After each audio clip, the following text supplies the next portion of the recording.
Hi guys! Sabayan niyo ako sa pagdismantle ng aking electric bicycle. Ito ay isang Panasonic Electric Assist Pedal Bicycle. Binili ko ito noong 2023. Kailangan ko itong baklasin dahil for parts only na lang ito. Meron na kasi akong bagong Pedelec or Pedal Electric Bicycle. Ito guys ay isang Panasonic 26-inch city bicycle. Ito ay may 3-speed internal gear hub, 26 by 1 and 3/8 na gulong, 2,200 mAh na lithium battery at charger. For easy riding, wala tayong top tube. At syempre, meron tayong 200 watt mid-drive torque sensing motor. Most parts nandito sa bicycle ay stainless steel alloy. Yung frame mismo is made up of aluminum alloy pero medyo thick. Makapal for short. At syempre, kung makapal, mabigat. Baka sasabihin nyo, mas okay kung MTB, mountain bike, gravel bike, or road bike kasi mas magaan. At yun ang uso. But let me be the first to disagree with you. Ang purpose talaga ng bicycle na to is for commuting. Pag commute, hindi mo naman masyado priority ang speed. Kailangan mo is, number 1, comfort. Number 2 is less maintenance as evidenced by internal gear hubs na hindi exposed sa elements. Ibang city bike nga may puncture proof na mga gulong. At saka ibang city bikes, meron nga silang belt drive. Hindi mo na kailangan mag-lubricate ng chain kung ganun. Ang point ko lang is yung commute bike, may dedicated niche siya for commuters. Kaya nagko-compromise ka sa yung performance. Speaking of performance, baka sasabihin nyo mabigat to, kaya mahirap ipedal pagpaahon. Totoo, yes, mabigat to. Pero remember, meron tayong pedal assist motor na gagabay sa atin sa mga ahon. Hindi ganun kabilis, pero mararamdaman nyo to. From its name, pedal assist, ina-assist ka lang nito. Ang working principle kasi nito is merong torque sensor sa kanyang crankshaft. Every time lumalakas ang torque sa pagpedal mo, doon uma-activate yung kanyang motor. Bale, seamless assistance ang ginagawa niya. Very smooth. Halos hindi mo mararamdaman yung kanyang torque assist. O nga pala guys, review tayo ng definition ng torque.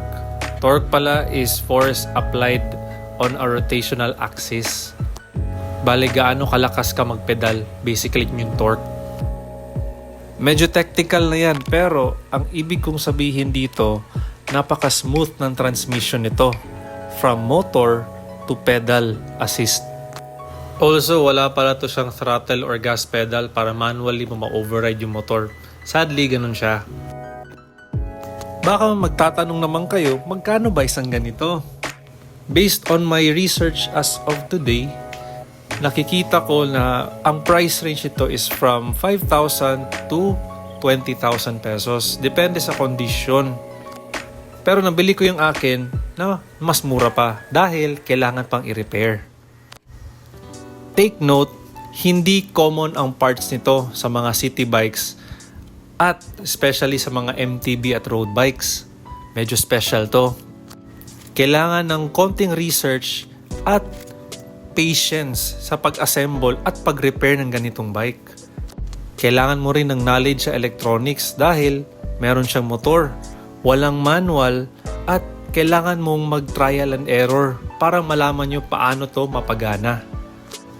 Buti na lang, sa awa ng Diyos, gumana yung aking first attempt ng pag-assemble ng ganitong bike.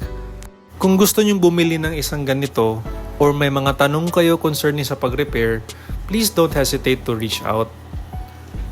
Kasi gusto ko talagang mag-share ng ganitong knowledge kasi ang ganda ng isang machine na katulad nito. Kasi baka in the future, gagamitin na natin to sa ating transportation. Ayaw ko tong i-gatekeep dahil napadali niya ang buhay ko. Especially pag commute. Kaya kung may mga tanong kayo, just PM lang. Also, hindi pala ako tumatanggap ng mga service na magpa-repair or assemble. Take note lang. Isa ko lang po to ang hobby. Hindi ko to ginagawang trabaho or career. Hindi naman sa pagmamayabang, gusto ko lang talaga makatulong sa inyo. At mapaganda ang ating society. Char! Ang dami na kasing sasakyan, sobra ng traffic. Gusto ko mag-bike na lang tayo, bahala na mabasa sa ulan. At least healthy. Kaya, ayun lang. Enjoy and hope na makakita kayo ng isang ganito soon. Check yung mga Facebook groups, mga Pedelec Philippines, Japan Bike Bentahan, at sa marketplace.